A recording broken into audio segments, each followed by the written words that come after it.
সালামি দিবা। সালামি দিতে হবে? হ্যাঁ। সালামি পাইতে হলে তো আগে আমার সালাম করতে হবে। সালাম করা ভালো না, তুমি আমার আগে সালামি দাও। আচ্ছা তারা দিতেছি সালামি। সাইফানরে দাও আগে, তারপরে আমার। আচ্ছা আগে নাও, এটা হচ্ছে তোমার সালামি। 100 টাকায় কি হয় এই যুগে? এখান থেকে হচ্ছে 50 টাকা তোমার আর 50 টাকা সাইফানের। না না না দাঁড়াও, সাইফানের জন্য একটা নতুন নোট আছে, সাইফানের নতুন নোটটা দিই। এনে আব্বু, এটা তোমার জন্য। পছন্দ হয় নাই, নিবে না? বুঝছি, ওর জন্য আরেকটা নতুন নোট আছে। এই নাও 500 টাকা।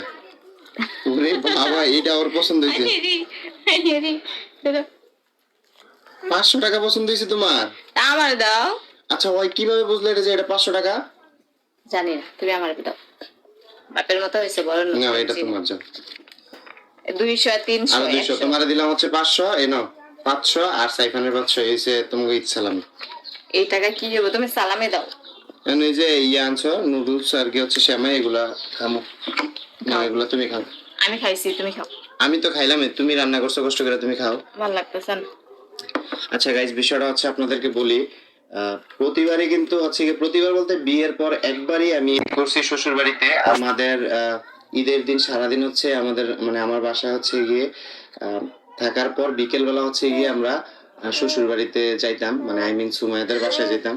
তো এবার হচ্ছে গিয়ে আমরা কোথাও যাইতে পারি নাই, মানে যেহেতু এই নিয়ে দুইবার হচ্ছে, মানে এবারও যাইতে পারলাম না, গতবারও যাইতে পারলাম না।